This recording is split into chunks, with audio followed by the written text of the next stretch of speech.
por un mañana animal libre de crueldad. Somos Corporación Raya.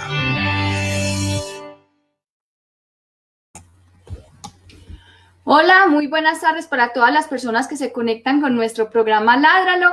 Hoy es 26 de julio de 2020 y son las 5 de la tarde y esta es nuestra emisión número 159 de nuestro programa. Mi nombre es Juliana Barberi, soy la directora de Raya y también la directora de este programa. Hola, buenas tardes. Un saludo para todos. Soy Catalina Yepes, coordinadora de clínicas de Raya. Hola a todos, yo soy Gabriel Chica, abogado de la Corporación Raya. Bueno, el día de hoy pues tenemos un invitado al que personalmente conozco hace muchísimos años. Él es Carlos Crespo, un compañero de la lucha por los animales del país. Él es de Bogotá, pertenece a la Fundación REN, Resistencia Natural, y el día de hoy pues él viene a contarnos un poco sobre la bioética, que es el tema de su maestría, y cómo es la relación con los animales. Carlos, bienvenido a nuestro programa, un placer tenerte por aquí.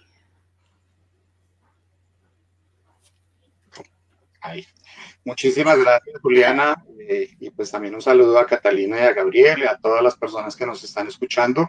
Bienvenidas, bienvenidos y bueno, vamos a esperar pues que este espacio sea de mucho provecho y que nos haga avanzar en la reflexión sobre lo que debe ser nuestra relación con los animales.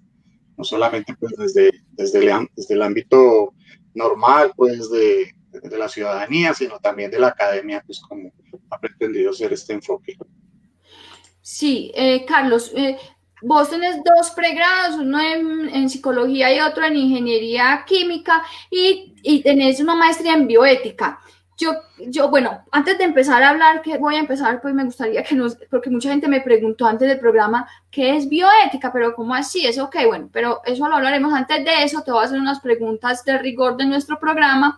La primera pregunta es, ¿cuáles son tus hobbies? ¿Qué te gusta hacer en tu tiempo libre? ¿Cuáles son tus aficiones? Pues yo te conozco más o menos desde hace mucho tiempo, hice algunas, pero contanos pues a todos los oyentes.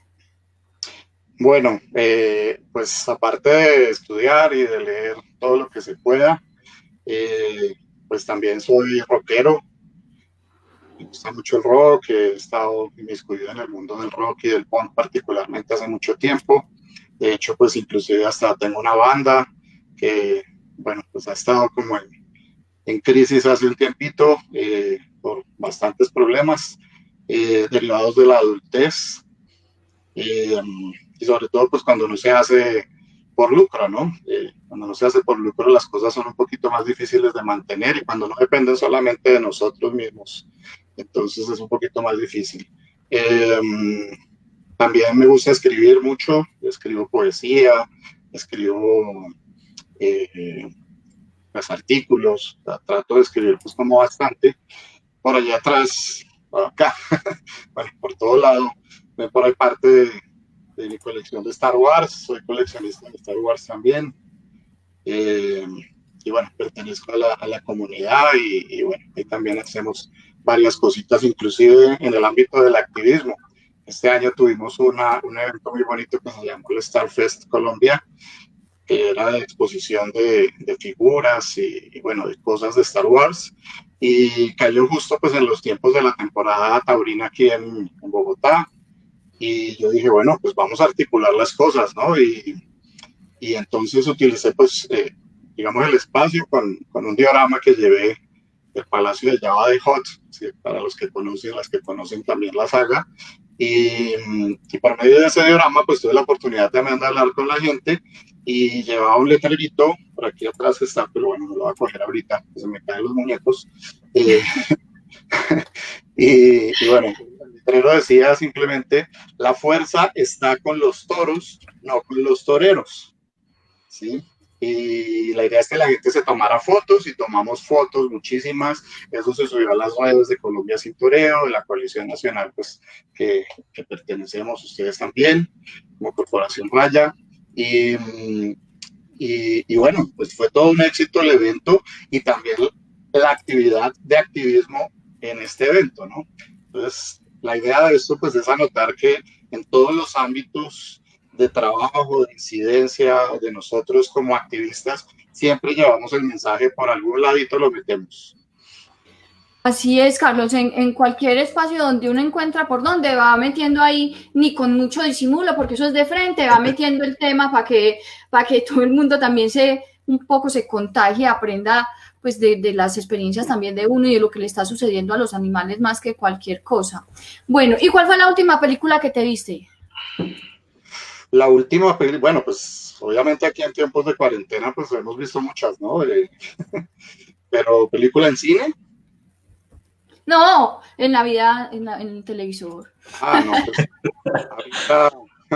ahorita la situación ha estado un poco compleja a nivel personal, entonces he tratado de ver películas bien tontas, no son las que me gustan mucho, pero pues he estado viendo películas simplemente de mantenimiento emocional, ¿no?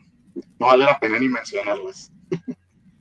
Sí, bueno, entonces ahora sí, ya como empezando con el programa, primero pues saludo a las personas que se están conectando. Recuerden que pueden hacer preguntas a través del chat de nuestra transmisión. Hola mami, mi mamá es una de nuestras más fieles oyentes y televidentes o ciberaudiencia, como se llame. También nos saluda, no estoy hablando, sí. Nos saluda Tomás Ekens Falco, espero Tomás que tu apellido se pronuncie así, nos saluda también ahí en el chat. Empezando ya con el tema, Carlos, yo quisiera que nos contaras un poco sobre qué es la bioética, porque muchas personas pues no tienen como ese conocimiento, uno oye hablar mucho de ética, pero no, el concepto de bioética de pronto es algo más desconocido, entonces, ¿por qué no empezamos como hablando de eso? Bueno, pues igual de todas formas en el contexto de la presentación, pues también perfecto. Listo, entonces si querés empecemos. Pero para adelantarnos un poquito, precisamente a estas inquietudes, la ética, pues por supuesto, está en el ámbito de la vida de los humanos hace muchísimo tiempo, como una forma de canalizar las relaciones interpersonales, sobre todo. Pero la ética vieja, esa ética que conocíamos, aristotélica, de Platón, toda esa ética griega, planteaba dilemas donde no estaba en riesgo nuestra misma vida, nuestra misma integridad, no tenía, digamos, como afectación en el mundo natural, por ejemplo. Eran otro tipo de relaciones, digamos, como un poco, era un cuestionamiento sobre las relaciones y lo que deberían ser las relaciones, un poco más en el ámbito más personal, de nuestro círculo, de las ciudades que no eran muy grandes. Pero, por ejemplo, nadie se preguntaba si era bueno o malo talar un árbol, porque es que los árboles estaban ahí y pues casi que eran considerados elementos pues que nunca se iban a acabar. El agua, por ejemplo, simplemente estaban ahí y se cortaba el árbol y nadie se preguntaba si eso estaba bien o si eso estaba mal. Pero en este momento de la existencia donde cada acción humana puede implicar la destrucción de nuestro mismo planeta y afectar, por supuesto, nuestras propias vidas, poniéndolas en riesgo y poniendo en riesgo la vida en general del planeta, pues surge precisamente esta área del conocimiento, la bioética, que es un área interdisciplinar que busca generar precisamente espacios de reflexión sobre esos nuevos dilemas que definitivamente la ética tradicional no logra abarcar, no logra pues asumir con las herramientas necesarias. Y la bioética precisamente tiene que ver con eso, con esta nueva, digamos, podríamos verlo como una nueva forma de abordaje de la ética en estos tiempos donde la vida en general y el planeta, la existencia del planeta está en riesgo gracias particularmente a nuestras acciones. Gracias, Carlos, por eso que nos explicas pues como al respecto, y hay algo bien importante ahí, es que nos dice son como unas nuevas preguntas, unos nuevos cuestionamientos que nos estamos haciendo en la manera como nos relacionamos con el mundo, y estas nuevas inquietudes que nos van surgiendo parten como de como de un despertar, ¿cierto? No es porque antes no estuvieran esos elementos ahí, esos sujetos ahí, esos seres ahí, sino que hasta ahora estamos como empezando a tomar conciencia y a pensarnos en eso. Entonces, muy importante pues como toda la reflexión que haces al respecto y cómo la bioética es una herramienta precisamente para cuestionarnos ese relacionamiento como cotidiano y frecuente, pero también académico con el mundo. Entonces, no sé si le damos paso a la presentación que tienes preparada y Sí, recordarle pues a las personas que nos ven que pueden ir haciendo las preguntas en el momento que las vayan teniendo. perfecto. Y bueno, digamos, complementando lo que vos dices, no solamente el cuestionamiento, sino la acción, porque la bioética precisamente debe servir para llevar a decisiones políticas a nivel de toma de decisiones, ¿no? Es súper importante también. Entonces, bueno, pues vamos dando paso entonces a la presentación. Por favor, ustedes me van diciendo si está bien. Ahí está la imagen, pues, de la sesión de hoy. Todavía no se está viendo. A ver, entonces. Por acá. Perfecto. Y se ve toda la imagen. Es que en la anterior la tenía Se digamos, ve, se ve el archivo de PowerPoint y la presentación y y las miniaturas a la izquierda, pues se ve la pantalla de PowerPoint. Le tienes que dar presentar. a ella. Sí, listo. Listo, perfecto. Bueno, entonces vamos a empezar. Entonces, bueno, hoy vamos a hablar entonces de bioética no especista, que es un enfoque, pues que ya veremos de dónde surgió.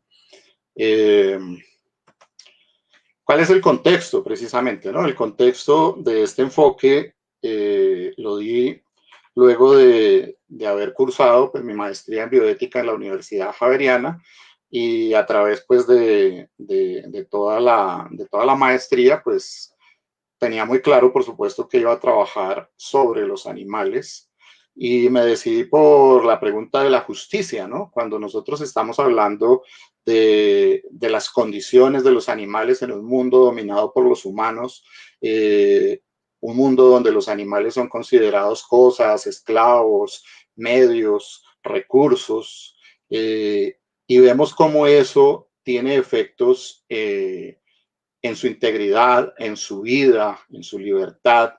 Cuando vemos todo ese maltrato, toda esa explotación que sufren, la palabra que definitivamente se nos viene a muchos y a muchas a la cabeza es de injusticia.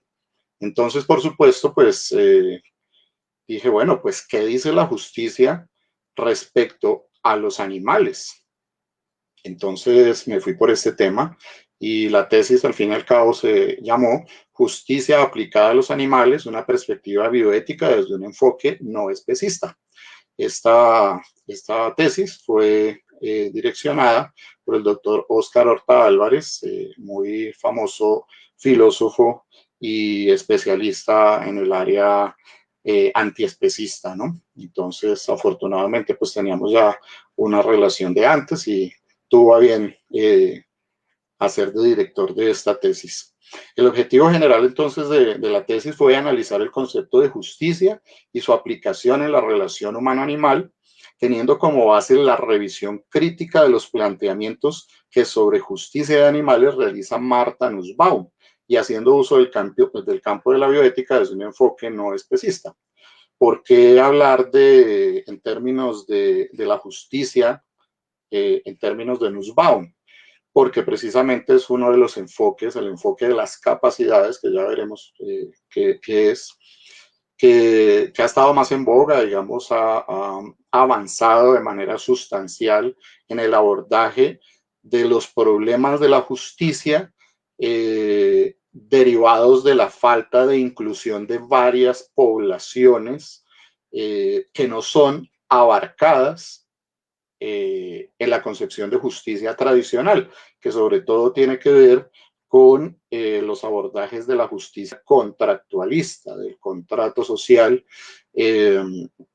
donde, bueno, pues tiene una serie de características que hacen que poblaciones como por ejemplo las mujeres, las personas con discapacidad, las personas que sufren de desplazamientos forzosos o que están, digamos, en situaciones de una falta, digamos, de nacionalidad en algún momento dado, por ejemplo, la situación de las personas venezolanas que llegaban aquí a todos los países de Latinoamérica huyendo de la crisis en su país y que no tenían, digamos, un posicionamiento jurídico muy claro, no quedan abarcados de una manera debida en el ámbito, en la concepción de la justicia tradicional contractualista. Y resulta que los animales no humanos tampoco están abarcados ahí.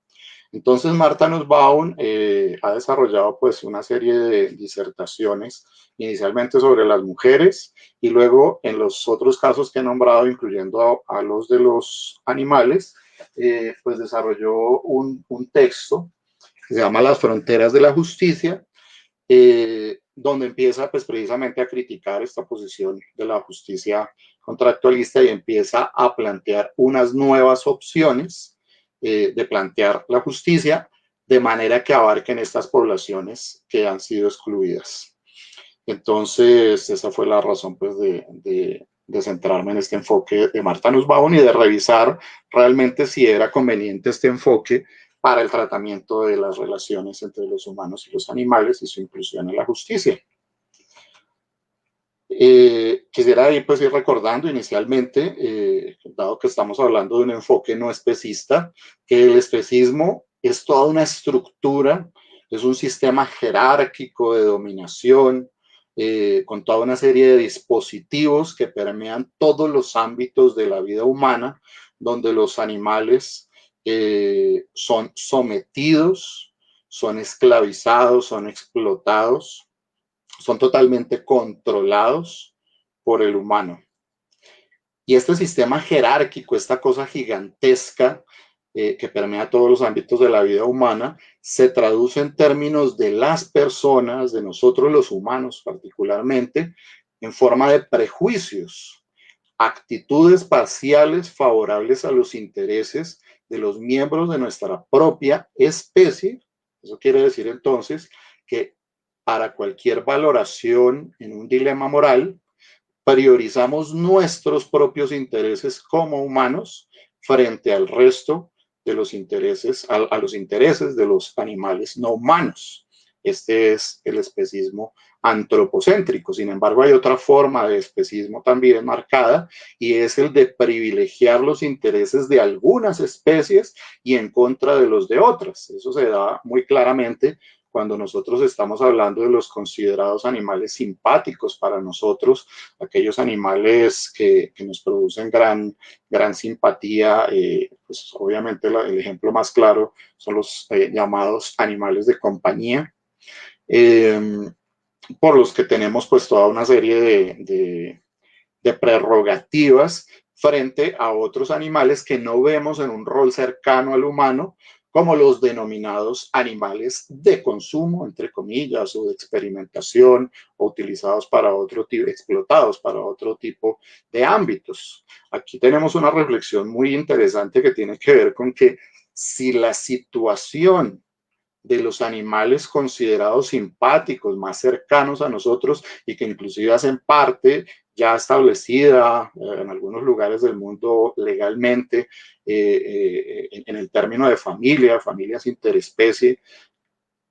Si estos animales tan cercanos sufren tan graves maltratos, tantos sometimientos, tantos casos tan terribles, tan desastrosos para ellos, obviamente también están los animales que habitan la calle, los animales callejeros y todo, sino más con estos animales que son tan cercanos.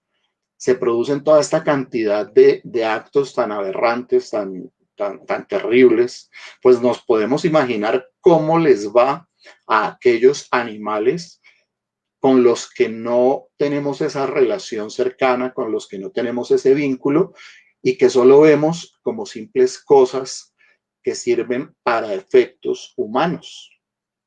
Entonces, de manera general, pues es el especismo y por supuesto el especismo es una discriminación tan o más grave en términos de víctimas involucradas que podemos relacionar con otras discriminaciones entre humanos como el racismo, como el sexismo, que también son muy relevantes y que deben ser abolidas como toda discriminación arbitraria, pero el especismo tiene la mayor cantidad de víctimas y eso normalmente la gente no lo sabe, la gente no lo toma en cuenta. Simplemente los animales son números en términos, por ejemplo, de cabezas de ganado. Podemos llegar hasta el caso de donde se anula tanto el sujeto como tal, que hablamos de toneladas, como en el caso de los peces, ¿no? No hablamos de cuántos peces pescaron, sino que hablamos de toneladas. Y entonces vemos pues una cosificación y una anulación completa de los animales no humanos en el pensamiento totalmente estructurado y normalizado de los humanos. Carlos, a propósito, yo hoy meto ahí un poquito la cucharada. Quería hacer un comentario sobre eso porque muchas veces, y es un poco desafortunado darse cuenta que en el gremio, por decirlo así, animalista, por decirlo también así, porque animalista me parece que, bueno, tendríamos que reevaluar eso, pero en el gremio animalista es donde más pues yo veo un especismo súper marcado cuando la gente que se dedica a la labor tan bonita de rescatar y rehabilitar y albergar animales de la calle de forma responsable, pues obvian o invisibilizan o son indiferentes ante lo que sucede a las demás especies y entonces hacen rifas de asados de carne o de pollos fritos o hacen de la explotación de las otras especies algo que como si no fuera importante o como si esas otras especies no existieran. Lo mismo sucede en una pelea que yo casi que personalmente tengo casada con la mayoría de biólogos conservacionistas tradicionales que hablan de conservación, pero de especies, y eso también, ya pues haciendo como una reflexión más profunda, tiene que ver mucho con el racismo y con el odio al extranjero y el odio a lo que no me pertenece y finalmente termina siendo también esa visión utilitarista de me provee servicios ecosistémicos, entonces yo lo voy a cuidar o simplemente me pone en amenaza a lo que el otro animal me pueda dar. Entonces quería pues como aportar ahí, dar esa cucharada, meter esa cucharada. Exacto, pues es que lo que tú dices precisamente es una de las formas de especismo, es el especismo craso, ¿no? Es el de discriminar algunas especies, en este caso, por ejemplo, los perros, los gatos, donde están muchas personas proteccionistas que utilizan a otros animales precisamente para beneficio de estas especies consideradas más cercanas, más simpáticas para nosotros los humanos. Entonces, ahí está muy claro el concepto. Y la discusión, de hecho, pues está muy, digamos, siempre es vigente esa discusión. Aquí particularmente yo he tratado de defender el término animalismo. Hay muchas personas que han decidido apartarse de esa denominación, de considerarse animalistas, precisamente por este tipo de cosas, por evidenciar ese gran especismo, esa gran incoherencia que existe en este movimiento. Y yo lo que creo acá es que sí sería necesario tener muy clara la perspectiva desde donde se trabaja. Si una persona es animalista, que para mí debería ser antiespecista, pues no debería hacer uso, explotar ningún tipo de animal y defenderlos a todos. Pero normalmente se denominan animalistas personas que solamente se enfocan en algunas especies. Entonces, pues, algunas personas pues las denominan, o algunas veces también las hemos denominado perrigateros, por ejemplo, ¿no? Y eso no está mal, o sea, si hay personas que se quieren enfocar en algunas especies, pues está muy bien, deberían, como todos, y ahorita vamos a verlo con un poquito más de fondo, deberían asumir un principio moral basado en la consideración para todas las especies, pero digamos que serían parte, digamos, del trabajo que venimos haciendo con la sociedad, aquellos pues que tenemos una perspectiva antiespecista. Pero lo que está mal realmente es que se autodenominen animalistas siendo especistas. Eso es lo erróneo, porque desdibujan un objetivo del movimiento y hacen pensar a la gente que, que eso que hacen, por ejemplo, vender lechona para recaudar fondos para bienestar de los perros o los gatos, está bien y que eso es el animalismo. Y pues por supuesto esto no es. Entonces nos hace quedar mal al resto del movimiento, a los que sí estamos considerando a todos los animales. Entonces sería una cuestión simplemente de denominación, de respeto por un movimiento que trata de ser lo más coherente posible, porque es que estamos hablando, como digo nuevamente, de un sistema jerárquico de dominación que nos implementan desde que estamos niños, desde que nacemos. Así como en el sexismo, cuando nosotros nacemos, antes de nacer, nos están comprando la pinta, la ropa, dependiendo del sexo que salió en la ecografía. Entonces, si es niño se le pone azul y si es niña se le pone rosado, y así nos va metiendo en el sexismo. Carlos, Ya, y ahí meto la cucharada para decir que es que normalizamos, tristemente normalizamos el maltrato de ciertas especies de acuerdo a la empatía con lo que vos decís, a lo que nos enseñaron desde pequeños. Entonces hay que tener empatía con los perros y gatos que están en la casa, pero no hay que tener ni empatía, ni compasión, ni respeto por los que se están sirviendo en el plato. Entonces se normalizaron un montón de cosas que ahora cuando uno trata de visibilizarlas o de hacer más consciente, la gente pues se asusta porque como creen que eso es normal, o sea, comerse los animales está normal. y ojo, porque no es el maltrato nomás el que se normaliza, ¿sí? Porque hay personas que pueden buscar no maltratar a los animales, pero no cuestionan el rol de esclavos, de propiedades de los animales. Y lo siguen entonces explotando de diferentes formas. Nosotros debemos tener en cuenta esto, siempre podemos tratar bien a los esclavos, pero la esclavitud es la que está mal. No es si está bien o mal tratado, sino es la esclavitud la que es errónea, la que es inmoral, la que deberíamos abolir. Y ese sistema jerárquico nos lo implementan por medio de la educación especista. Como están muchos dispositivos, entonces nuestra familia, nuestro colegio, los amigos, todo el mundo va reproduciendo eso y vamos interiorizando eso, que es lo que precisamente tú llamas normalización. Precisamente vamos habituando todas esas respuestas que tenemos en relación al resto de animales. Y eso lo tenemos inclusive nosotros y nosotras cuando empezamos a desarrollar cierto tipo de empatía por los animales. Yo siempre pongo mi caso.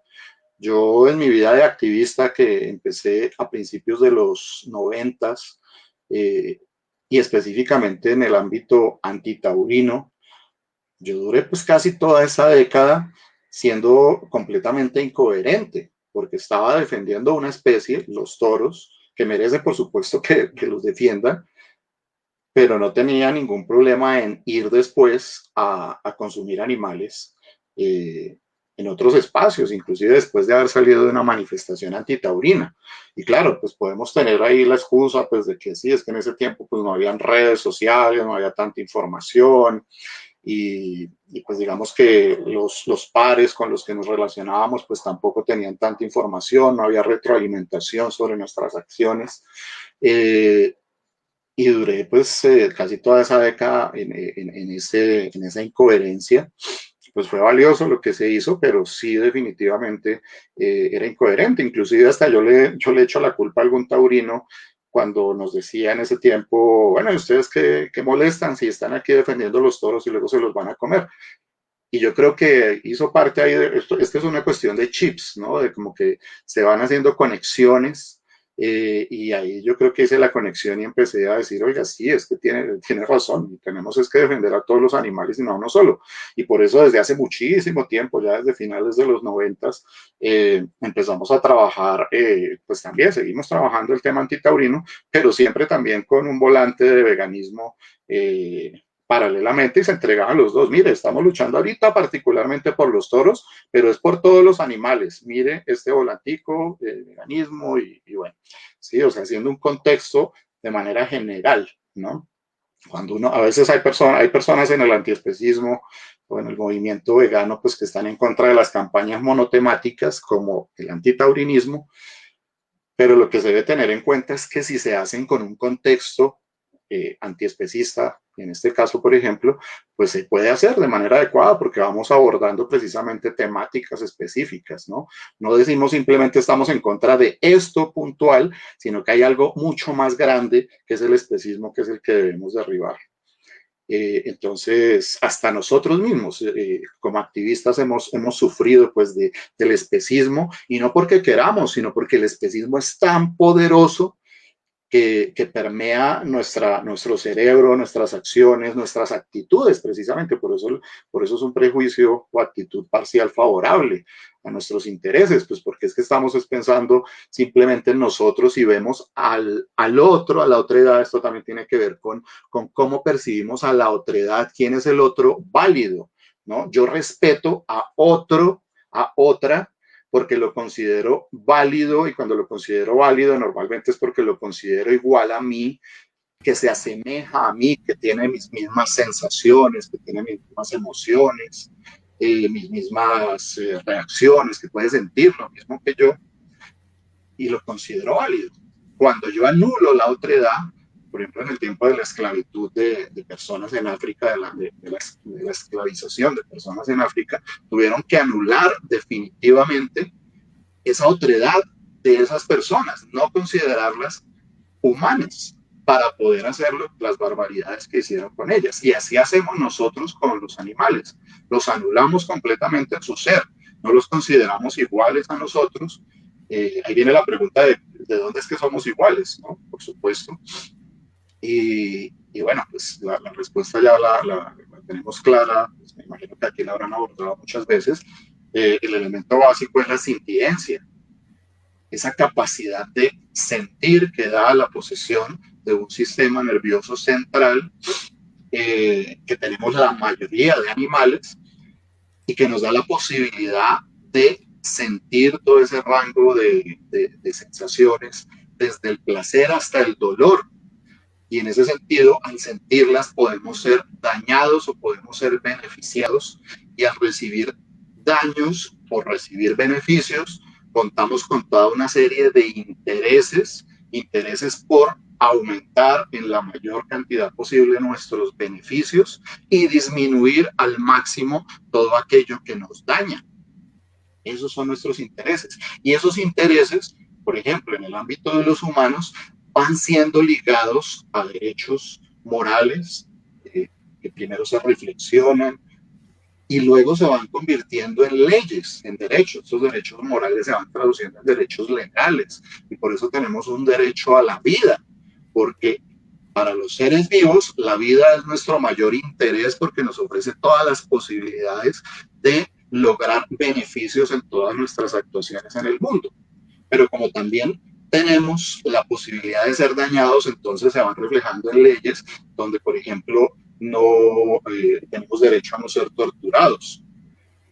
Los animales particularmente pues tienen el gran problema de que al ser considerados medios para fines humanos, no tienen un derecho básico para nosotros, que está establecido para los humanos, que es el de no ser propiedades de nadie. Nosotros somos soberanos, libres, se supone, que tenemos muchas cadenas, pero los animales definitivamente están sometidos al arbitrio y al abuso de los humanos. Y en tanto esto, pues sufren todas las consecuencias del especismo, ¿no? Entonces, esto es una cosa muy grande, es algo es algo estructural, y por eso no es fácil muchas veces asumirlo. Y a veces simplemente lo vemos, pero nuestros intereses y las ganas de mantener nuestros privilegios, esto también tiene que ver con privilegios, es más grande que cualquier otra cosa. Y sobre todo lo más terrible es que tiene que ver con que nosotros privilegiamos nuestros privilegios, aunque sean completamente superfluos comparados con la violación de intereses básicos, los más básicos de los animales.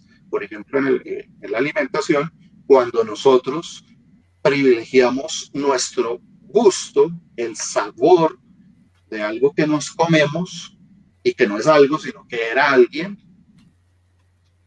y lo privilegiamos, ese interés que es secundario en tanto que podríamos tener esas sensaciones o mejores en otro tipo de alimentos que no conlleven explotación animal, y los anteponemos frente a los intereses más básicos de los animales, que como ya vimos son la vida, la integridad, la libertad y el hecho que el derecho deberían tener de no ser propiedades de nadie. Carlos, yo ahí voy a hablar un poquito, bueno, voy a comentar un poquito sobre lo que vos decías de la igualdad y la otredad, que a mí me parece que nosotros no tenemos como, a nuestra conveniencia humana, no tenemos como una línea trazada entre lo que es el otro y lo que es igual. Entonces, cuando nos conviene, los animales son iguales a nosotros, entonces iguales no, son muy similares, entonces experimentamos en ellos porque es que vamos a obtener los mismos resultados y podemos replicar estos resultados en los seres humanos porque finalmente termina siendo lo mismo, pero para otras cosas somos completamente opuestos y entonces es ahí cuando decimos, no, pero es que son diferentes, ellos no hacen esto, no hacen lo otro, no piensan, no tal, no tal.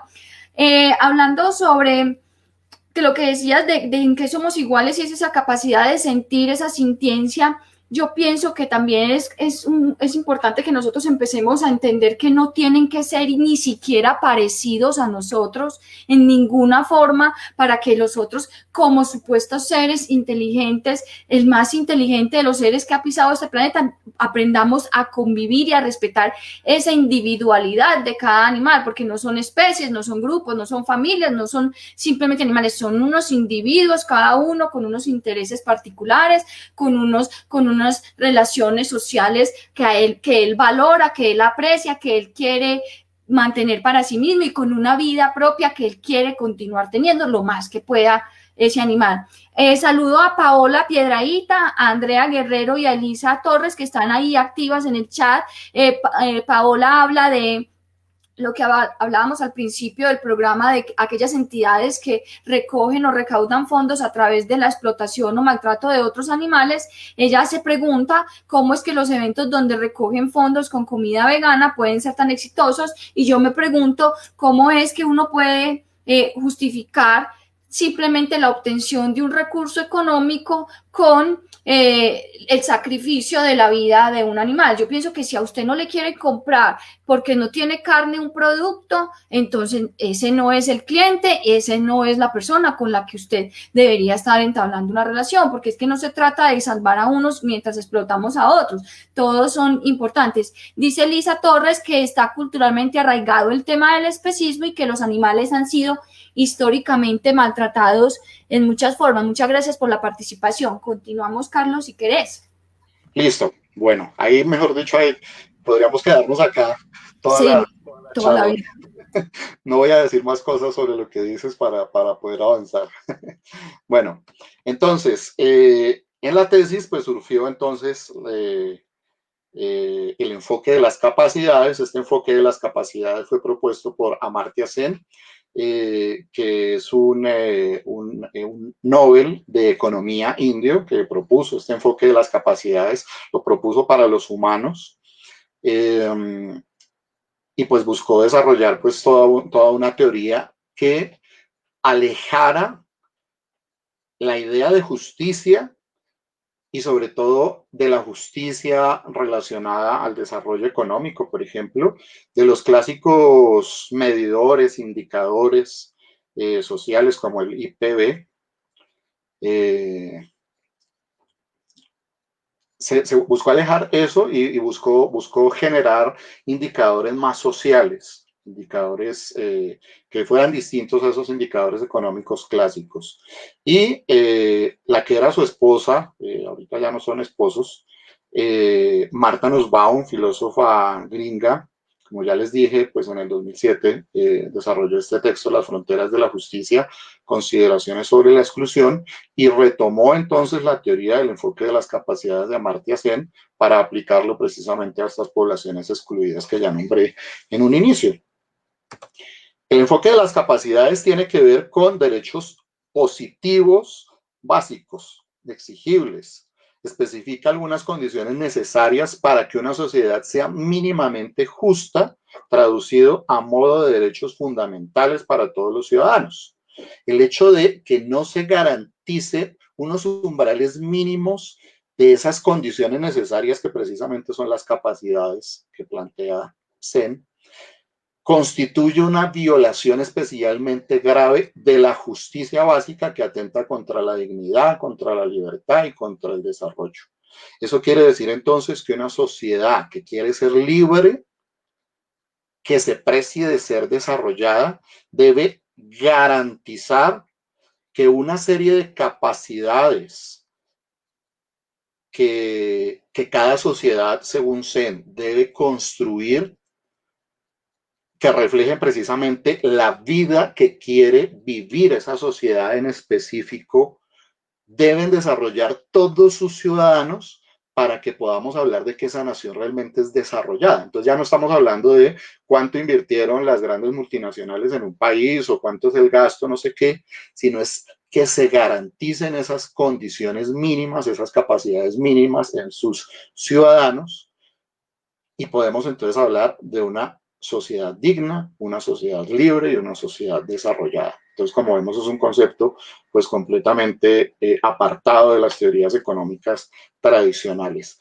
Para Sen es esencial el término agencia. La agencia es la capacidad de gestionar, o sea, de conseguir las cosas necesarias para lograr estar bien, para estar en un estado de bienestar. Se debe contar con capacidades y con los medios para desarrollar el bienestar. No es suficiente con que se tengan las capacidades, pero si no existen los medios para hacerlo, pues tampoco vamos pues a lograr esta agencia. Entonces, esto es en general lo que planteó Amartya Sen en su desarrollo. Y resulta entonces que Nussbaum la aplicó, entre otras poblaciones, a los animales. Entonces, las capacidades en los animales son aquello que cada individuo de una especie animal efectivamente es capaz de hacer y ser, de acuerdo a lo que Martha Nussbaum denomina la norma de especie. La norma de especie simplemente es una serie de características que cada especie pues hace, que está directamente relacionada a una vida acorde con una idea de la dignidad animal. Y plantea que los animales son capaces de agencia. ¿Sí? Pueden agenciar, pueden conseguir desarrollar su propia vida, también la vida que quieren vivir, que es la vida pues, que la naturaleza pone pues, a cada una de las especies. Para este enfoque, desde la perspectiva de Nussbaum, hay una significación ética en el desarrollo y florecimiento de esas capacidades básicas que son innatas, que han sido valoradas como buenas y centrales. Aquí estamos hablando pues de que son los humanos pues los encargados pues de construir esto. Hay algo de sesgo que se critica en varios elementos del enfoque, pero que al fin y al cabo nosotros también hacemos cuando estamos hablando de relacionarlos con las personas, con los humanos, por ejemplo, con los que no podemos tener una comunicación fluida o que no la podemos tener, como con los bebés. Tenemos que imaginarnos sus deseos, tenemos que imaginarnos sus motivaciones, tenemos que imaginarnos sus dolores, atendiendo que los veo similares a mí. Y siento pues que si a mí me dolió, si lo pellizco, entonces no le debo pellizcar al bebé, y si se pegó, pues le va a doler igual que me dolería a mí. Y por eso pues lo puedo imaginar, ¿no? La imaginación. Entonces, estas capacidades que son valoradas como buenas y centrales, pues tienen esa significación especial, ética, y se encuentra dañina la frustración o el malogramiento de dichas capacidades. Cuando no permitimos cuando no damos la posibilidad de que se desarrollen las capacidades o no se permiten los medios para que esas capacidades se desarrollen o se mantengan y más bien se inhiban, ¿sí? Entonces, por ejemplo, aquí vemos el caso de un león pues en una planicie por allá de África, todo bonito, todo despelucado, con su gran melena y listo pues a hacer lo que un león tiene que hacer. Y aquí en la otra foto de la izquierda, de la derecha, perdón, vemos pues el lastimosamente célebre caso del león Júpiter que murió a principios de este año y que sabemos qué pasó, ¿no? Se lo llevaron a otro lado donde ni siquiera le dieron comida, lo tenían en unas condiciones pues terribles y obviamente fue un león que perdió absolutamente toda su esencia como ser leonino, ¿no? Entonces, esto hace que sea imperativo promover el desarrollo pleno de las capacidades y eliminar todos los obstáculos para que las capacidades no se desarrollen, buscando para los animales una vida floreciente que sea dotada de una dignidad relevante para su especie. Esto es en general lo que dice el enfoque de las capacidades en Martha Nussbaum.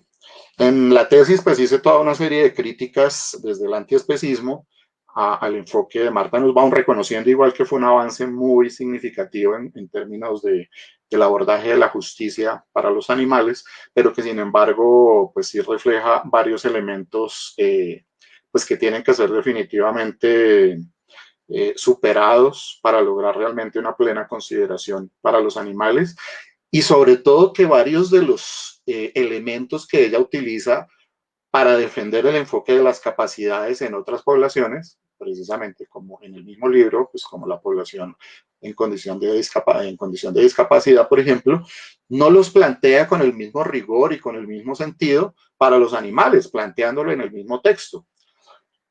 Entonces, en general, las críticas al enfoque que realicé en la tesis fue la minimización del papel de la sintiencia. Para ella lo relevante pues son las capacidades, pero digamos lo que no desarrolla, creo yo, de manera adecuada es que las capacidades que ella plantea para los animales, aquí vemos, digamos, una diferencia con Sen, Amartya Sen, cuando habló de las capacidades para los humanos, no se atrevió a mostrar una serie de capacidades mínimas para todos los humanos, por ejemplo. En cambio, Nussbaum en su texto sí se aventuró a plantear capacidades mínimas tanto para humanos como para los animales no humanos. Y desarrolla hay 10 capacidades que ella plantea, que dice que no son necesariamente una cabeza de fuerza, que estas son las que ella plantea, pero pues que de acuerdo igual, por ejemplo, a la norma de especie, podrían ser más y todas deberían pues ser cumplidas en unos umbrales mínimos para que no hablemos de injusticia. Entonces, lo que ella no plantea es que muchas de las capacidades que anota y que son necesarias, pues tienen su base en la sintiencia. Si no sentimos, si no tenemos la capacidad de sentir, pues no podemos desarrollar esas capacidades que ella plantea. Siempre prioriza las capacidades humanas versus las capacidades de los animales. Habla también, digamos, de una relevancia de la complejidad de las formas de vida. Eso quiere decir entonces que hay especismo ahí. Todo esto tiene que ver con especismo. Ella dice pues que si hay una forma de vida más compleja frente a otra forma de vida animal menos compleja, pues debería tener más relevancia y la consideración pues como tal sería diferente. El abordaje, el enfoque de las capacidades sería diferente para las especies menos complejas. Hay definitivamente un énfasis en el bienestar animal en todo el texto y plantea en muchos espacios, por ejemplo, hablando de la experimentación con animales, hablando de los animales explotados para alimentación, plantea pues elementos de bienestar animal y no de abolición de su explotación. Hay una negación del derecho de no ser propiedad, de hecho considera fantasiosa la perspectiva abolicionista que plantea precisamente este derecho de no ser propiedad de los animales. Y de hecho anula a los pensadores de esa línea. Por ejemplo, no hay ni una referencia a Gary Francioni, por nombrar pues, uno de los más importantes. Y la considera fantasiosa, viendo que en su mismo texto refleja precisamente todas esas condiciones de explotación que son producidas por el hecho de que los animales son propiedad del humano. Recordemos pues que con una propiedad nosotros los humanos podemos hacer lo que se nos venga en gana. Podemos tratarla bien o podemos tratarla mal, podemos venderla, podemos regalarla, podemos transarla, podemos hacer cualquier cosa con una propiedad y por eso es uno de los elementos más claves hablando del derecho, por ejemplo. O sea, nosotros tuvimos un avance gigantesco cuando se declaró la ley 1774-2016 que declaró a los animales como seres sintientes y sabemos que la sintiencia es la base de la consideración moral, pero nos falta todo un pedazo gigantesco que es declarar a los animales como no propiedad de los humanos, porque nosotros sabemos que tenemos estos animales acá, que sí que son sintientes, pero al estar todavía supeditados al arbitrio humano, pues los derechos son de quien ostenta la propiedad y no de aquella, de lo que es considerado algo y que es la propiedad. Y bueno, ya hay varios aspectos específicos que critico en la tesis, en la lista de capacidades animales, donde también tiene varios elementos especistas. Entonces, en las conclusiones como tal de la tesis, pues anoté en general que es posible reestructurar teorías y constructos que normalmente han sido asumidos para aplicación exclusivamente humana y ampliarlo a los temas animales, como las teorías de justicia y el enfoque principialista de la bioética, que ya vamos a hablar en un rato sobre eso. Esto es súper importante porque lo que normalmente dicen es, no, es que este concepto es solamente para los humanos, es que esto no se aplica para los animales, somos nosotros los que somos, por ejemplo, sujetos de derechos. En la discusión que tuvimos a finales del año pasado con respecto a los ochucho, pues se planteaba eso, no, la justicia, el concepto, perdón, el concepto de sujeto de derechos solo puede ser aplicado para los humanos y porque es que solamente los humanos tenemos derechos y deberes y bla, bla, bla.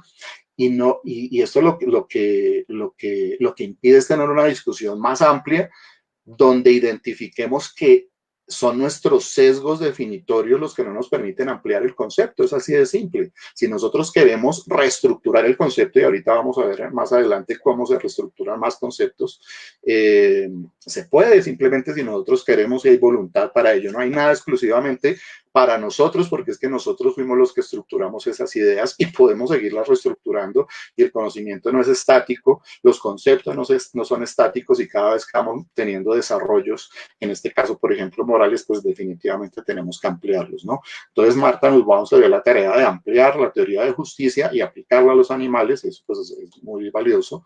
Y, por ejemplo, el enfoque principialista de la bioética que se desarrolló también en unos apartados en la tesis, pues también, o sea, el enfoque principialista se desarrolló principalmente para los humanos e inclusive para ámbitos específicamente médicos, el ámbito médico sanitario. Entonces, aquí lo que vimos es que sí se pueden utilizar estos conceptos para aplicarlos a otros ámbitos. Otra de las conclusiones, la ampliación de la cobertura de la justicia para cubrir a los animales no humanos de la forma que propone Nussbaum sigue siendo insuficiente a la luz del enfoque no especista, como lo vimos en la diapositiva anterior. Entonces, lo anterior tiene como efecto que en sus planteamientos existan espacios donde es posible mantener la estructura de dominación especista lastimosamente. Y definitivamente para este enfoque de Nussbaum la prioridad es reducir los niveles de abuso contra los animales, pero no abolir su explotación. Otras conclusiones, que la bioética debe y puede ser coherente en cuanto a ética de la vida y en este caso de la vida sintiente. Y que en este campo se puede tener un enfoque no especista, que no priorice los intereses humanos frente a los de los demás animales, que eso lo vamos a desarrollar ahorita. Entonces se ofreció la condición de posibilidad de crear y fortalecer un enfoque no especista en bioética con una lectura desde las víctimas, no de los victimarios, porque es que normalmente nos centramos antropocéntricamente en los victimarios que somos los humanos. Precisamente el especismo hace eso, privilegiar los intereses de los humanos cuando tenemos un dilema moral frente a los animales no humanos. Entonces aquí lo que se pretende es hacer una lectura desde las víctimas de la explotación especista que no valide tampoco la terminología ética y bioética asociada a la regulación de la explotación animal, que delimite la deliberación reiterativa en dilemas humanos y otros animales y que sea más concluyente en recomendaciones y conclusiones que no busquen simplemente regular las actividades de explotación animal, sino la abolición de la esclavitud de los animales. Y este enfoque pues ya se empezó a desarrollar pues desde esa época, iniciando con la tesis, y lo planteé así: una bioética no especista. Por ejemplo, en un espacio que compartimos con Juliana en México, hice una ponencia en un evento grande de animales en el mundo que se llama Minding Animals, y pues allá desarrollé precisamente la ponencia por una bioética no especista. Entonces, ahora sí, pues bioética. ¿Qué es bioética? Aparte de lo que les planteé hace un rato, pues digamos de manera general y pues ateniéndonos simplemente a la parte de la palabra como tal, ética de la vida. La bioética es la ética de la vida. Bios, vida, ethos, ética. Y la primera referencia que tuvimos fue en el año de 1927 con Fritz Jarr, que era un pastor alemán, y pues describió un artículo en esa época que se llamaba Bioética, una perspectiva sobre la relación ética de los humanos con los animales y las plantas. Fijémonos acá que desde la misma acepción del concepto de bioética estaba ya esa preocupación por esa relación de los humanos con el resto de animales y con la naturaleza en general. Y Fritz Jarr se dio a la tarea, y aquí vemos precisamente cómo se pueden ampliar o modificar los conceptos a conveniencia si tenemos la voluntad para ello y se puede. Pues él modificó el imperativo categórico kantiano. Recordemos que el imperativo de Kant dice: obra de tal modo que uses a la humanidad, tanto en tu persona como en la persona de cualquier otro, siempre al mismo tiempo como fin y nunca simplemente como medio. Eso quiere decir entonces, y que sigue siendo, digamos, un imperativo, pues yo diría que casi todas las legislaciones del mundo, esta base: nosotros los humanos no podemos ser usados como medios, sino la idea es que nos veamos como fines en sí mismos, ¿no? Y eso tiene que ver pues precisamente con la otredad de la que estábamos hablando. La otredad vista como fin y no como medio para satisfacer mis propios fines. Entonces, lo que hizo Fritz Jarr, fue parafrasear a Kant, sugiriendo un imperativo categórico nuevo que sugiere considerar a cada ser vivo como un fin en sí mismo y tratarlo como tal en la medida de lo posible. Entonces, eso fue como una primera aproximación a la bioética. Sin embargo, el padre de la bioética se considera a Van Rensselaer Potter, que en 1971 escribió un texto donde describió a la bioética como un puente entre el conocimiento humanista y social y el de las ciencias naturales, contribuyendo al futuro y a la supervivencia de la especie humana. Recuerden lo que les dije al principio, donde estábamos planteando que la bioética se ocupaba de todos aquellos problemas que en este momento surgen y que ponen en riesgo la vida en general y la existencia en el planeta. Entonces, para ello Potter dice: necesitamos crear un puente que empiece a poner a hablar ese conocimiento humano y social con las ciencias naturales. No pueden ir por lados separados, sino que tienen que encontrarse en un punto para disertar y tratar de resolver problemas éticos y prácticos de los que se está dando actualmente, ¿no? Entonces esa fue esa primera aproximación de Potter. Tiene una frase que a mí siempre me ha encantado. También plantea la bioética como el conocimiento de cómo usar el conocimiento. Y eso nos da una perspectiva pues también de su pensamiento en cuanto a la reflexión ética sobre que no todo vale en la aplicación del conocimiento. O sea, aquella perspectiva del conocimiento por el conocimiento, sin importar lo que ocurra en el medio, así como ocurre en otras discusiones como el arte por el arte, sino que aquí dice pues como que el conocimiento sí tiene que tener motivos, o deben reconocerse las motivaciones claras de ese conocimiento, y debe ponerse límites al uso y abuso, por ejemplo, con el principio de precaución, de cómo usar ese conocimiento, porque puede ser pues para muy malas cosas si hay personas pues que desean usarlo así, ¿no? Como que el conocimiento al fin y al cabo sabemos pues que es como neutro, la ciencia es neutra, pero dependiendo de la forma en que se use puede ser para gran beneficio o para gran maldad.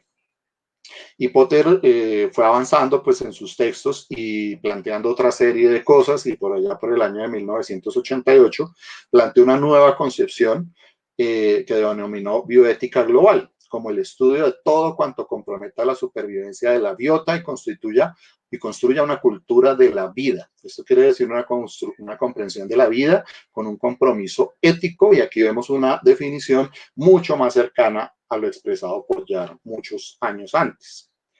Entonces, en resumen, hay muchas otras definiciones de la bioética, solo aquí puse algunas, pero el centro es que la preocupación de la bioética es la vida en todas sus manifestaciones y los riesgos, pues, para la vida.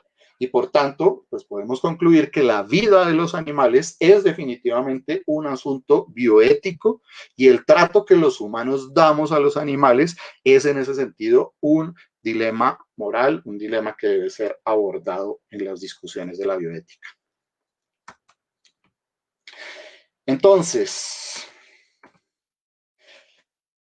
en este camino, luego de todas esas reflexiones de Potter, la bioética tomó un camino que, como dije hace un rato, se enfocó mucho en el tratamiento de dilemas médicos, ¿no? Pues de hecho, igual de todas formas, la bioética, los principios, inclusive las convenciones que se desarrollaron, tuvieron mucho que ver con lo que pasaba en el ámbito médico. Iniciaron por allá con las reflexiones luego de los juicios de Nuremberg, donde, por ejemplo, los judíos, bueno, todas las personas que cayeron en los campos de concentración, precisamente se les negaba esa otredad, y por eso les hicieron todo lo que les hicieron. Y digamos, uno de los principios básicos fundamentales que se desarrolló en ese tiempo fue precisamente el principio de autonomía, sabiendo que definitivamente no es acorde a los derechos humanos, en este caso, ejecutar cualquier tipo de procedimiento sin el consentimiento de aquel que va a estar involucrado. Sí, porque es que eso fue lo que se les violó, la autonomía, ¿no? O sea, es anular el sujeto y decir usted no toma sus decisiones, las decisiones las tomo yo, el que tengo el poder.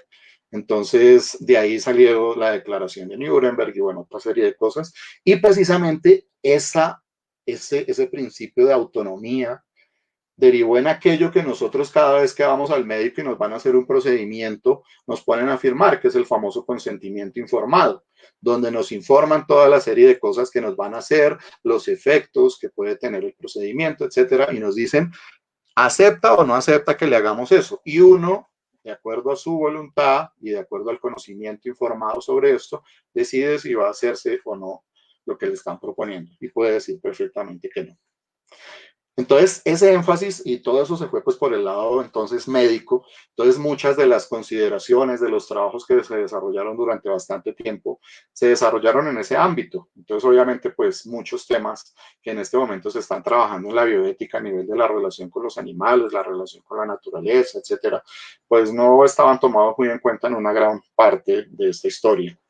Pero particularmente en el caso de los animales sí se ha encontrado una desatención en cuanto al número de artículos de habla hispana, particularmente en temas de la desconsideración moral hacia los animales.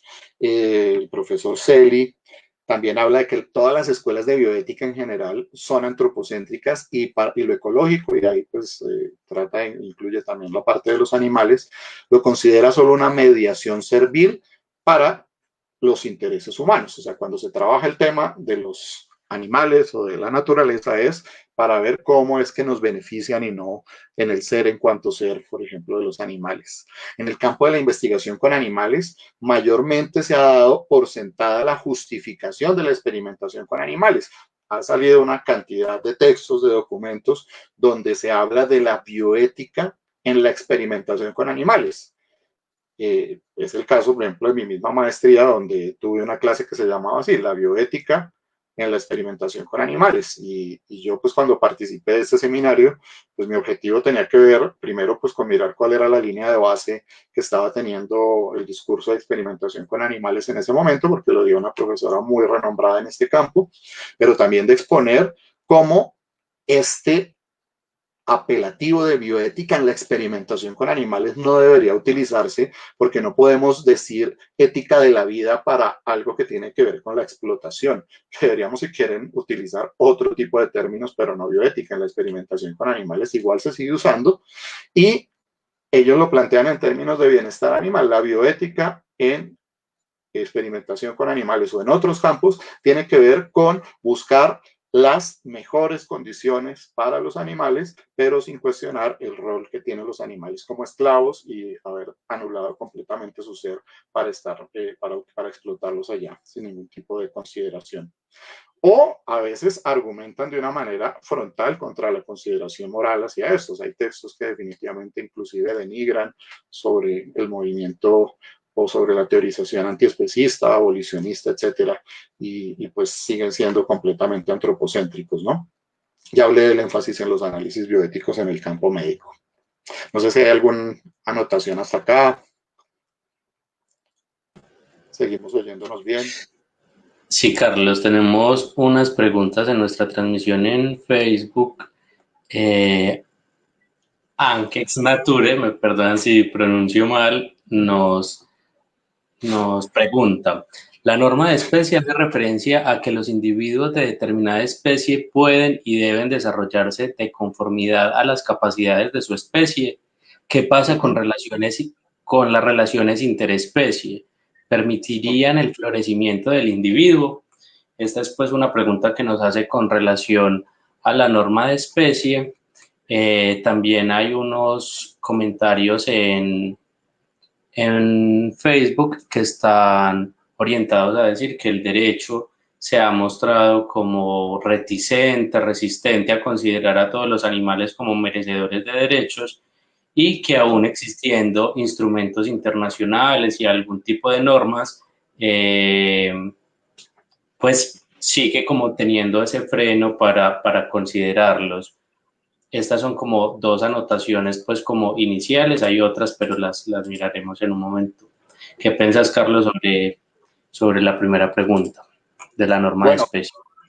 Precisamente Marta Nussbaum plantea como una de las capacidades que deben ser respetadas en umbrales mínimos para todos los animales, su capacidad de relacionarse con otras especies. Y cuando estamos hablando de la relación con otras especies, pues estamos planteando precisamente pues las que normalmente tienen en sus ambientes naturales.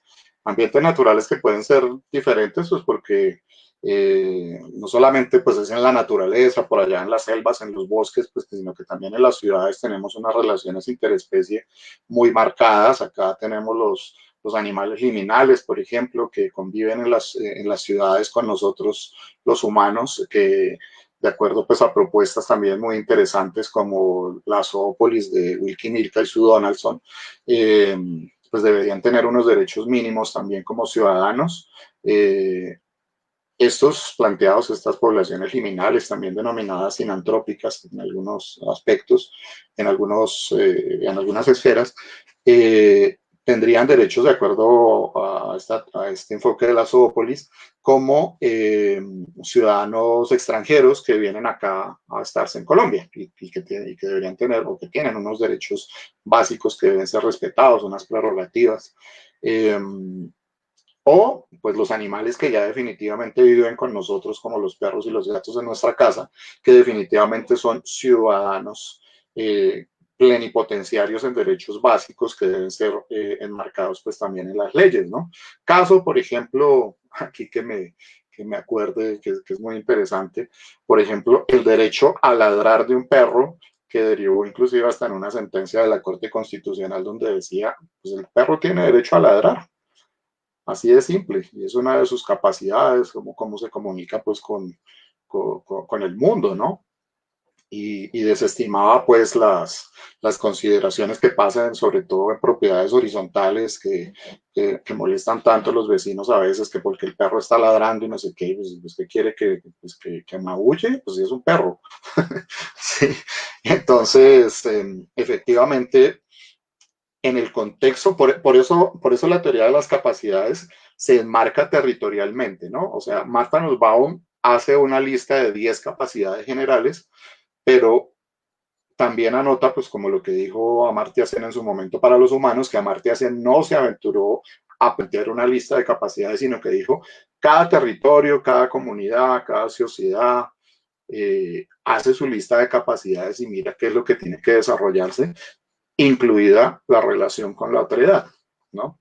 Entonces eso se tiene que enmarcar en eso, ¿no? Enmarcar en dónde, en qué tipo de animales estamos hablando, quiénes son con quien normalmente convive, y definitivamente pues cada parte pues va a tener pues toda una serie de capacidades a ser respetadas de acuerdo también a su norma de especie, que esa norma de especie también de acuerdo a los animales pues podría inclusive ir modificándose en términos pues por ejemplo el asilvestramiento que tienen animales por ejemplo como las palomas, ¿no? Las palomas no eran de las ciudades, pero los humanos las llevaron a las ciudades y las empezaron a hacer depender de los humanos, las empezaron a hacer comer basura de los humanos y a darles cosas que no son pues adecuadas para ellas, produciéndoles grandísimas enfermedades y de paso anulando su autonomía, que es otra de las capacidades planteadas por Nussbaum, ¿no?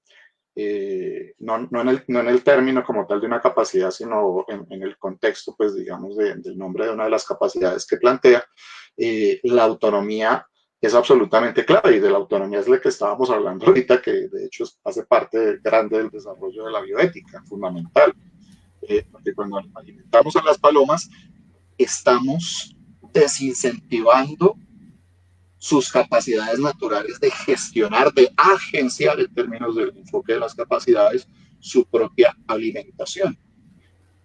Y eso, como dijimos en el enfoque de las capacidades, tendría derivaciones hacia la injusticia, hacia una vida no digna, una vida dependiente de los humanos para un ser que no debe estar dependiendo de nosotros, porque es libre, pues digamos que es semilibre, ¿no? Es asilvestrado en las ciudades, ¿no?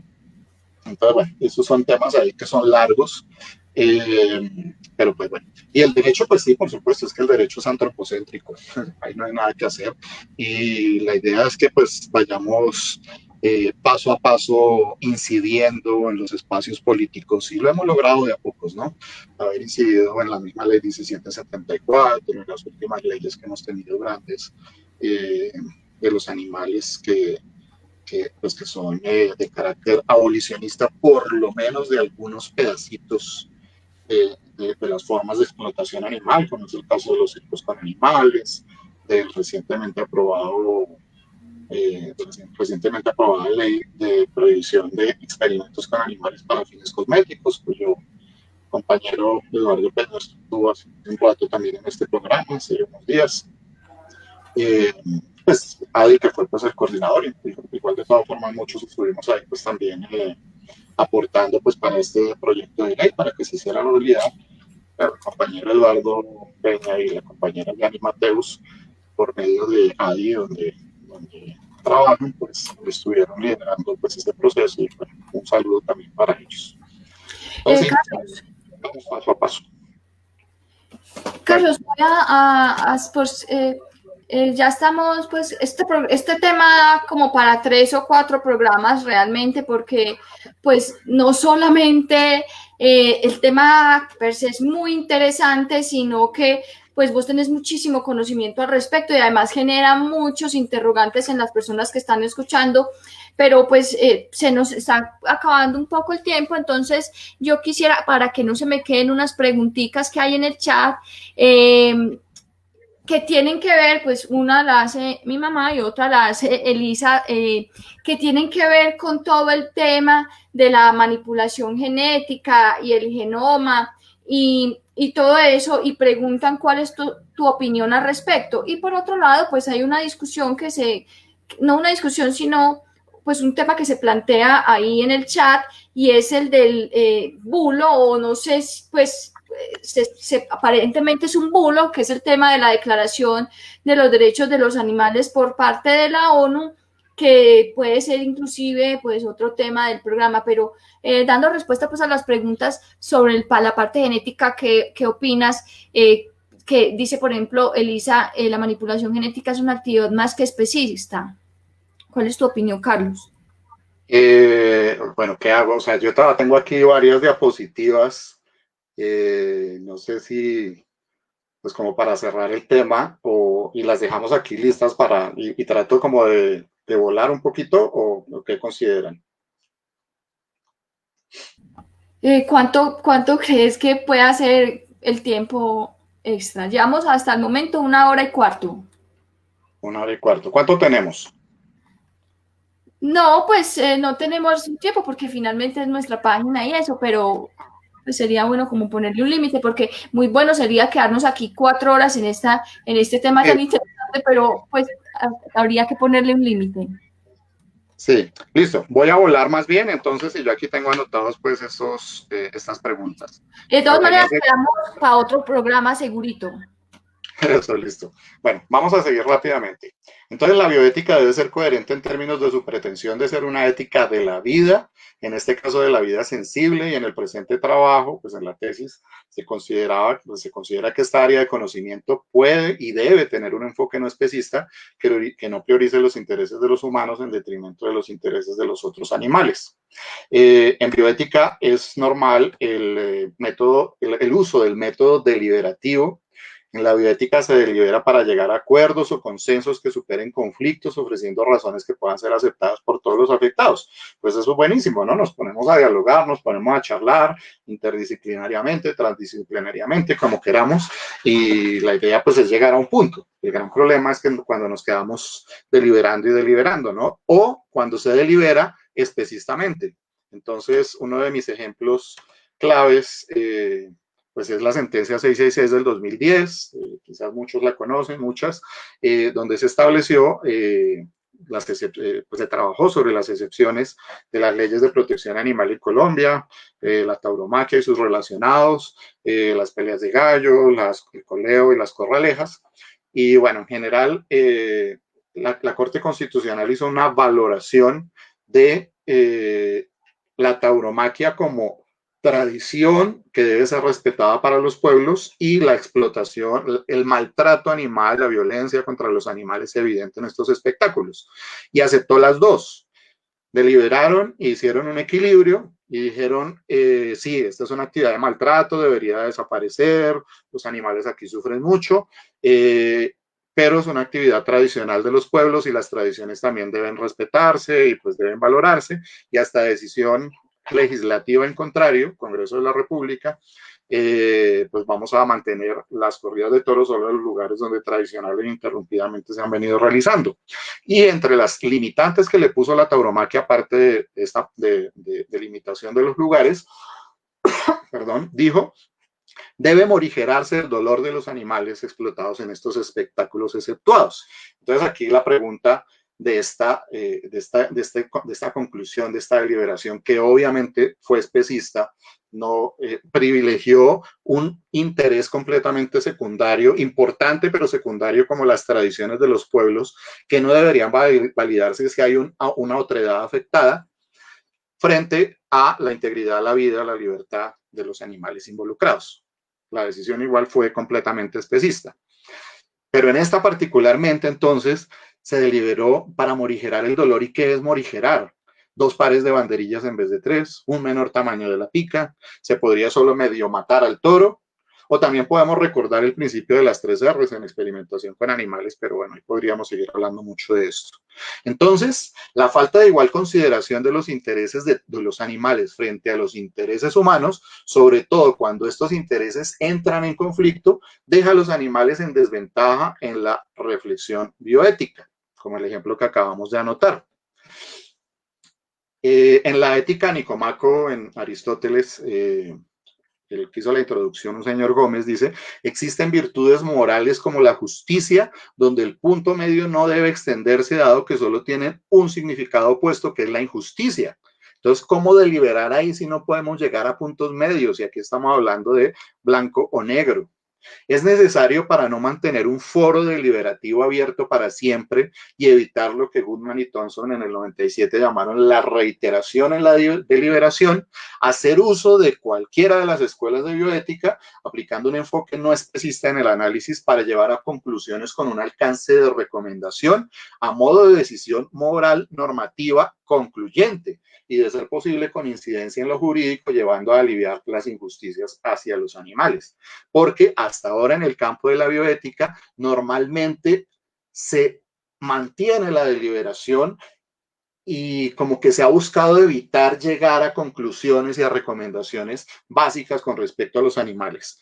No entraríamos en una deliberación sobre si los violadores tienen derecho a violar o qué consideraciones podríamos hacer. Simplemente se toma una posición, no solo en la bioética, sino en general en el mundo, y se dice, no hay un derecho a violar a nadie, está violándose su principio de autonomía, y listo, punto. No vamos a deliberar sobre eso. Entonces, la pregunta es, ¿por qué no podemos hacer eso en el caso de la explotación de los animales? Por lo menos en cosas, en eventos, en situaciones que han sido superadas a nivel social, como es el caso de los espectáculos cruentos con animales. No quiero decir que no se puedan abordar las otras formas de explotación animal, mucho más importantes por número de sujetos involucrados, pero la situación moral de la sociedad todavía tiene mucho impedimento para eso. Pero el gran problema es cuando ni siquiera se posicionan este tipo de áreas del conocimiento como la bioética frente a cosas que ya han sido superadas por la sociedad, y si no se posiciona un área como la bioética que pretende dar recomendaciones para cosas legislativas, pues tenemos un mal panorama con los legisladores que también están mediados por sus propios intereses. Aquí utilizamos el método principialista, en la tesis también pues hice un análisis, el método principialista, el enfoque principialista es uno de los tantos abordajes en la bioética.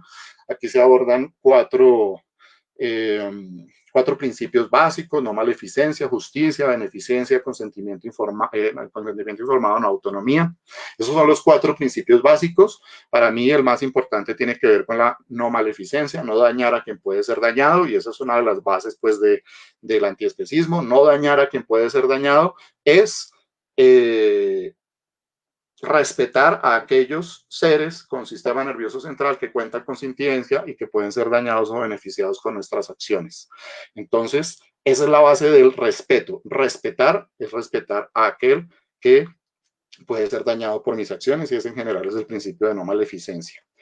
El objetivo de utilizar el principialismo pues es simplemente proporcionar mayor contenido a la deliberación sobre las relaciones de explotación humanas y de los animales, y que pueda servir en diferentes escenarios para toma de decisiones y recomendaciones. No es la única forma de abordaje, igual hay otras formas hay otras escuelas de la bioética, pero pues esta fue, digamos, como la que asumí en la tesis también, y es interesante. Hay otros principios que debemos tener en cuenta que son súper claves también, que no son los de Beckham's y Children's, pero que son claves de nombrar, por lo menos acá, cuando estamos abordando bioéticamente el tema de los animales: el principio de igual consideración moral de intereses, que implica no tratar casos similares en diferentes formas. Esto hace que decidir usar animales arbitrariamente en formas que se rechazarían en cualquier humano, pues viole precisamente este principio de igual consideración. Y hay uno muy bonito que es el principio del permiso. Engelgard, un autor que en el 95 dijo, no, ese principialismo, esos 4 principios no me gustan y no sé qué. Mire, el único principio para considerar algo como moral o inmoral es la capacidad de dar permiso. Para la modalidad basada en el principio del permiso está bien lo que tiene permiso para la persona afectada, no importa que los otros lo consideren inmoral, lo que sea, pero si yo doy permiso, es moral para Engelgard. Y esto del permiso tiene que ver nuevamente con el principio de autonomía, a pesar de que lo haya denigrado en ese momento. Entonces, el análisis de los principios, cuando se tienen en cuenta los intereses de los animales, puede tomarse como un todo, ya que cada uno de ellos ofrece elementos que muestran en general que ninguno de los principios parece tener conflictos entre sí. Cuando utilizamos este método principialista, lo que buscamos es mirar a ver qué es lo que entra en conflicto en cuanto a los principios, haciendo los análisis de la situación moral. Pero acá, cuando estamos hablando de la explotación animal, se viola el principio de autonomía, no hay principio de beneficencia, se viola el principio de justicia, se viola el principio de autonomía, todos se violan, no hay conflictos, y en ese concepto, pues cada uno de ellos, pues en el especismo es violado, y obviamente la recomendación sería acabar con la explotación animal, ¿no? Esto lleva a la tesis de que en la bioética, en una concepción de bioética global no antropocentrista, como la planteada por Potter, emulando también a Fritz Jarr, deba defender, ojalá, una posición en la que los animales no humanos sean vistos como individuos merecedores de plena consideración moral, y en este sentido, que la resolución de los dilemas éticos que involucran la relación humano-animal tengan un sentido de justicia que abarque con igual importancia que para los humanos los intereses de los animales. Y aquí está, ya es como para finalizar la presentación. Dado el estado actual del enfoque teórico de las relaciones entre humanos y otros animales en la bioética, en su mayoría antropocéntrica, probablemente todavía no se pueda esperar una decisión moral desde esta área del conocimiento que rechace el especismo. Pero el análisis presentado, pues ojalá sirva de base, y eso es lo que se pretende, para lograr lo que podría ser una bioética no especista que estamos construyendo paso a paso. Y estos son ahí mis datos. Ahora sí nos vamos con las preguntas. Ahí tienen los datos a las personas, yo los voy a poner de todas formas ahí en la pantalla para las personas que quieran comunicarse con Carlos y seguir teniendo esta discusión tan interesante y seguir a Resistencia Natural, que ya lleva muchísimos años, muchísimos trabajando en Bogotá por diferentes causas animalistas. Si quieran de pronto conocer más de la organización, pues ellos están en Twitter y en Facebook, los pueden encontrar como Resistencia Natural. Carlos, yo creo que sería súper bueno que algún día hiciéramos un programa solo de los principios, que me parece que ameritan y que dan inclusive para hacer un programa solo de eso. Que cada principio se pueda hacer un programa. Exacto, o sea, son unos temas y que son muy interesantes y pertinentes, que yo creo que se podría hacer como un desarrollo bien completo en este programa de esos principios para las personas que nos están escuchando y se interesen sobre ese tema. ¿Qué opinas, Carlos, si pasamos a responder pues esas dos preguntitas ya para terminarlas, que es la misma realmente, que tiene que ver con la manipulación genética y los genomas y todo eso? Ajá, listo. Bueno, creo que ya había notado en algún momento que la ciencia es neutra, el conocimiento es neutro, pero lo que se hace con ese conocimiento, las motivaciones de ese conocimiento, realmente son lo que marcan la diferencia, ¿no? Porque es que digamos, no sé si están familiarizados con el término eugenesia. Eugenesia es la mejora genética. Y este término eugenesia está muy relacionado, o lo han relacionado mucho, con los nazis. Con los nazis, pues porque buscaban generar por medio de procedimientos eugenésicos la raza pura, la raza perfecta, como lo denominaban erróneamente ellos. Y bueno, buscaban hacer estudios pues también hay con aquellas personas que tenían sometidas en los campos de concentración. Si estamos buscando, no sé, el soldado universal, recordando la película de los 80s, buscando hacer manejo genético, genoma humano y este tipo de cosas para manipular los genes de modo que, por ejemplo, podamos crear soldados más fuertes que obedezcan las órdenes sin chistar, sin poner ningún pero, que no exista la objeción de conciencia en sus cabezas, que sean máquinas de matar, que resistan todas las armas químicas y hasta físicas del enemigo, y cosas así por el estilo. Pues estamos planteando algo que es aberrante, ¿no? Jürgen Habermas, un filósofo de la Escuela de Frankfurt, todavía vivo y muy famoso, escribió un libro que se llama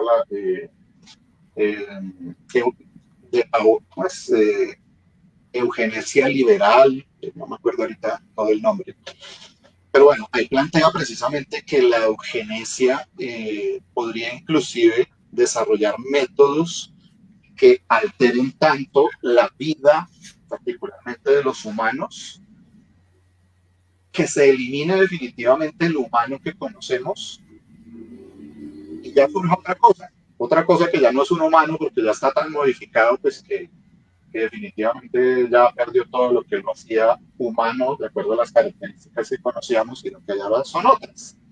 Yo particularmente pienso que si se realiza un manejo genético que pueda beneficiar a los seres vivos, sintientes en este caso, a todos nosotros los animales, eh, por ejemplo, o sea, ¿a quién no le gustaría que pudiéramos ser inmunes, o sea, que se acabara esa pandemia tan terrible del cáncer?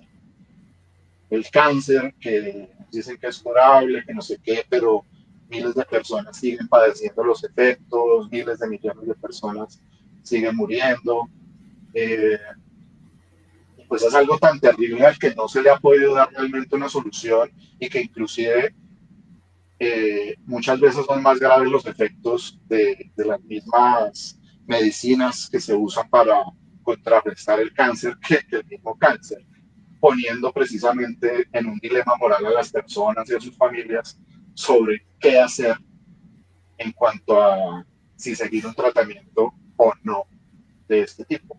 Qué maravilla que no pudiéramos tener que enfrentarnos a estos dilemas, sino simplemente decir ya no hay cáncer por medio de manejo genético, eliminar esta réplica de células malignas en el interior de las personas o de los animales, porque a los animales no humanos pues, también les da cáncer.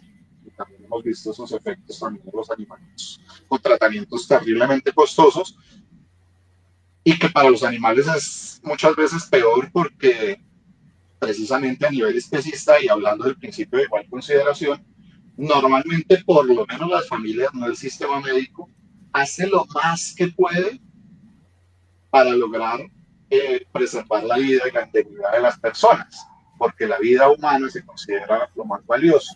Pero cuando estamos hablando de la vida de los animales no humanos, muchas veces se valora el costo de los tratamientos.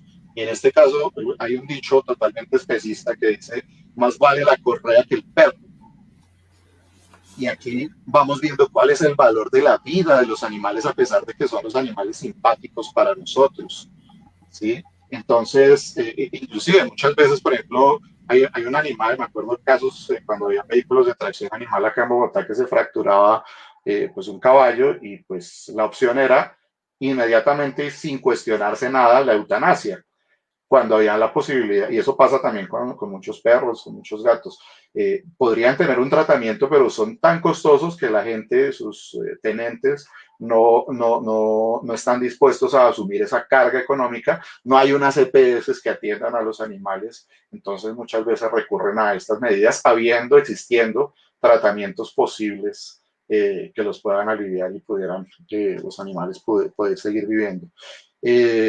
Si es para experimentar en términos de la experimentación con animales que lleva o deriva al uso, a la explotación de los animales para toda la cantidad de fines para los que los utilizan, porque lastimosamente los utilizamos como reactivos biológicos y así les dicen, ni siquiera les dicen animales, sino reactivos biológicos, los sujetos experimentales para abordar todas las temáticas pues de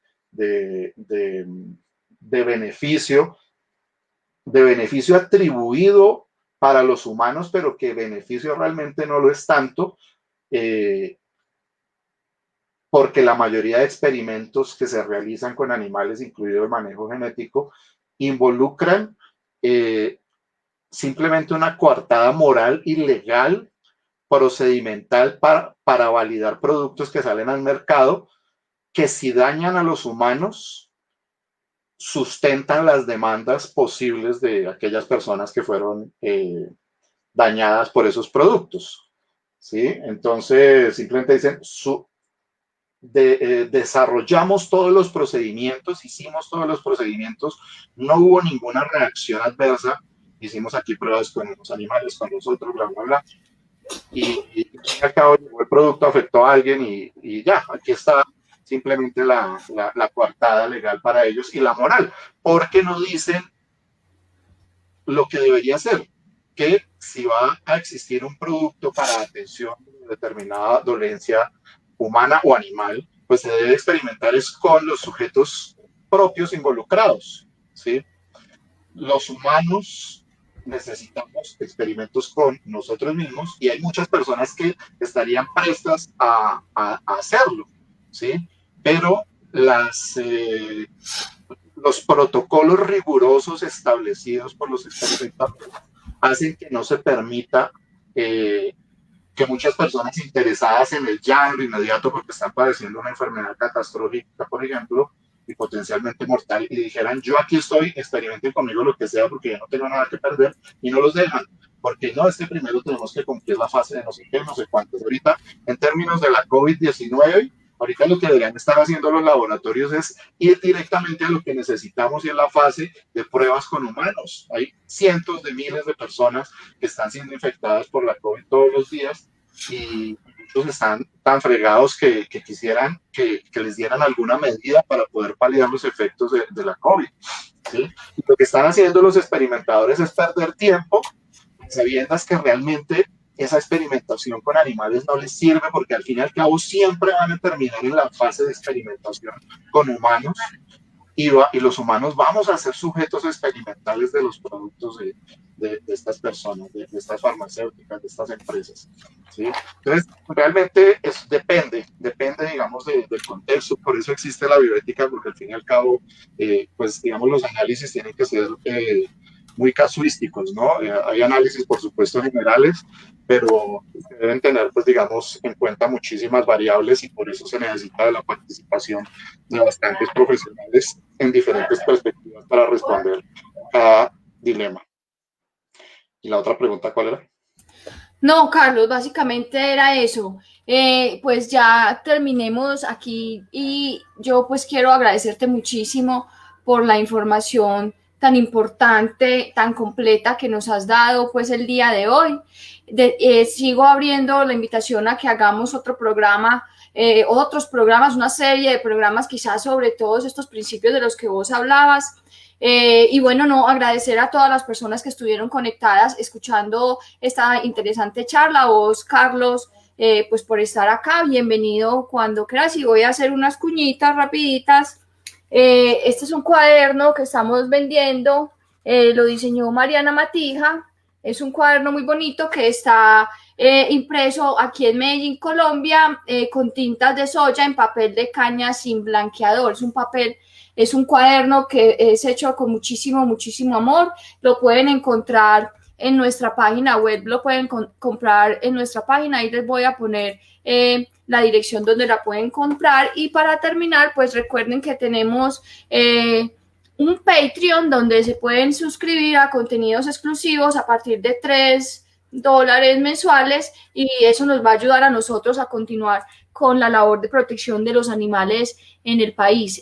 A todas las personas de nuevo que se conectaron, muchísimas gracias por estar aquí, Carlos. Reitero el agradecimiento, muy completa y muy buena la información. Y nos volvemos a ver entonces el otro domingo con otro tema de interés para los que queremos y protegemos a los animales. Muchas gracias. Gracias, Chao. Julianita. Gracias a todos y todas. Hazte vegan. Este es el respeto para los animales. Muy bien, es cierto. Chao, Carlos, gracias. Chao. Chao. Chao.